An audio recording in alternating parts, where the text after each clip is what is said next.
بسم اللہ الرحمن الرحیم۔ اعوذ باللہ من الشیطان الرجیم، بسم اللہ الرحمن الرحیم۔ عزیز طلباء کرام، اس میں مشتق کے باعث میں محل نظام میں ہم نے اقوال کو بیان کیا اور مصنف نے جو 3 ادلہ ذکر کیے تھے ان کو بھی ذکر کیا۔ آج کے درس میں ہم مصنف کے 3 ادلہ میں سے تیسری دلیل کے اوپر ملا محقق رشتی نے جو اشکال کیا ہے،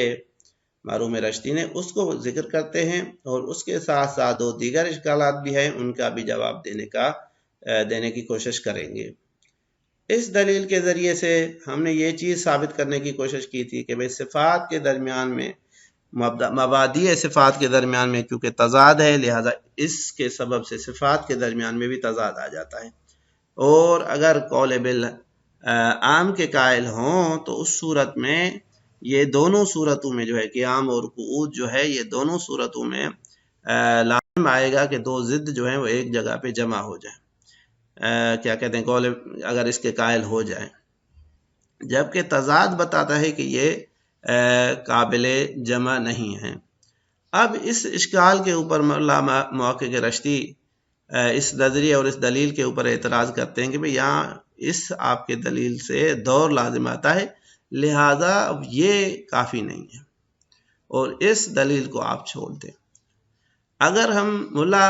رشتی کے اس اشکال کا خلاصہ کریں تو یہ ہوگا کہ برہان تضاد جو ہے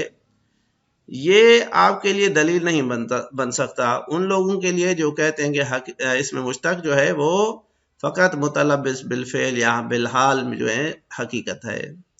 کیونکہ دور لازم آتا ہے، کیونکہ یہ تضاد جو ہے نا، اس کو آپ نے دلیل بنایا کیا؟ تاکہ کس چیز کو ثابت کریں؟ تاکہ یہ ثابت کریں کہ اس میں مشتق جو ہے وہ فقط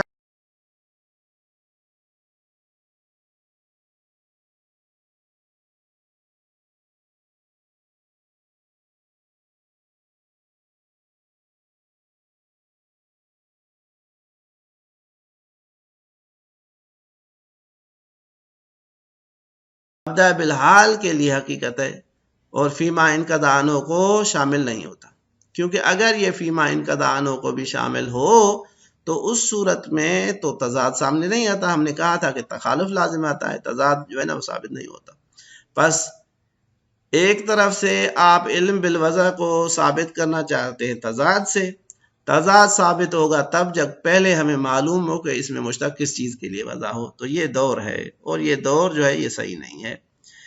مصنف فرماتے ہیں کہ یہاں پہ دور لازم نہیں آتا، تقریباً وہی اجمالی جواب ہے جس کو ہم نے پہلے بھی ذکر کیا تھا دیگر موارد میں، جب علائم حقیقت و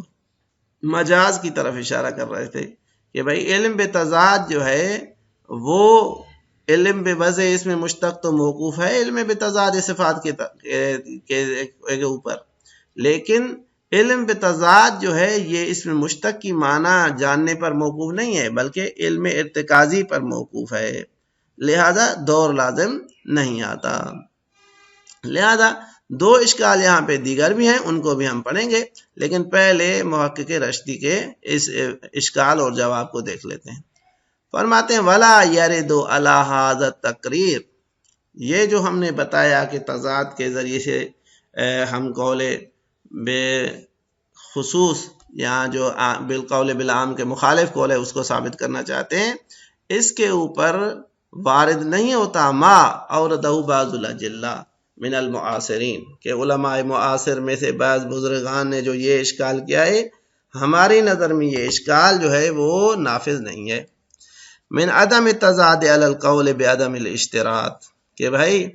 تضاد جو ہے نا وہ صفات میں محقق نہیں ہوگا اگر آپ عدم اشتراط کے قائل ہوں۔ بے الفاظ دیگر اگر آپ لفظ کو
اب تک ہم نے یہ ثابت کیا تھا کہ بھئی ذہن کی طرف جو انسباق ہوتا ہے یا یہ جو تضاد ہوتا ہے، یہ تضاد کہاں سے پیدا ہوتا ہے؟ ہمارا زور اس طرف تھا کہ یہ وضعاً پیدا ہوتا ہے، لیکن یہاں پہ ان کلتا کے ذریعے سے مستشکل یہ کہنا چاہ رہا ہے کہ بھئی یہ جو علم ارتکازی ہے معنی کے لیے جس کے بنیاد پہ انسباق ہوتا ہے، یہ علم ارتکازی وضعاً پیدا نہیں ہوا کہ آپ اس میں بالخصوص کا شرط لگائیں، بلکہ یہ انسباق جو ہے یہ اطلاق سے پیدا ہوتا ہے کہ جو کلمے کے درمیان کے لیے اطلاق ہے، جب ہم کسی لفظ کو مقید نہ کریں تو اس کی جو دلالت ہوتی ہے وہ ایک مورد میں ہوتی ہے، تو وہاں سے یہ جو ہے نا وہ اطلاق میں ہوتی ہے، تو وہ اس اطلاق کی بنیاد پہ آپ فقط متلبس بالمبدا کو جو ہے وہ ثابت نہیں کر سکتے۔ لہذا اگر ہم اس کے دوسرے اشکال کا خلاصہ کریں تو یہ ہوگا کہ بھئی علم ارتکازی جو ہے نا وضعی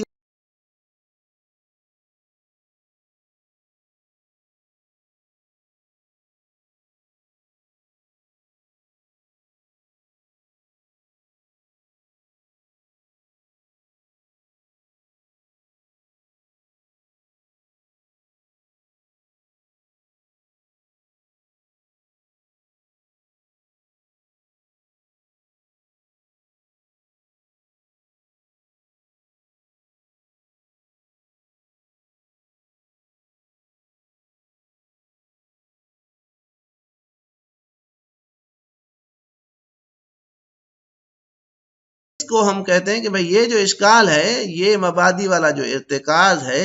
یہ ارتکاز وضعی نہیں ہے، اگر وضعی ہوتا تو آپ کی بات ثابت ہوتی، یہ جو ہے یہ اطلاق کے ذریعے سے ثابت ہوئی ہے۔ لہذا مستشکل یہ کہنا چاہ رہا ہے دوسرے اشکال میں کہ بھئی یہ علم ارتکازی وضعی نہیں ہے بلکہ اطلاق اور انصراف سے پیدا ہوا ہے، نتیجتاً جو ہے وہ قول بالعام کے صورت میں تضاد لازم نہیں آتا۔ یا بے الفاظ دیگر ہم تخالف کو بھی ثابت کریں تو آپ کی جو یہ ثابت کرنا چاہ رہے تھے کہ اس پہ مشتق فقط وضع ہوا ہے متلبس بالمبدا کے ساتھ، اس کے لیے یہ وضع نہیں ہوا۔ جواب اشکال کہتے ہیں اطلاق اور انصراف جو ہے یہ غلبے سے پیدا ہوتا ہے، جب بھی آپ کہتے ہیں کہ یہ علم ارتکازی اطلاق اور انصراف سے پیدا ہوا ہے تو یہ اطلاق اور انصراف کہاں سے پیدا ہوتا ہے؟ غلبے سے پیدا ہوتا ہے۔ اب کہتے ہیں کہ بھئی غلبہ جو ہے یہ یا تو وجودی ہوتا ہے یا استعمالی ہوتا ہے۔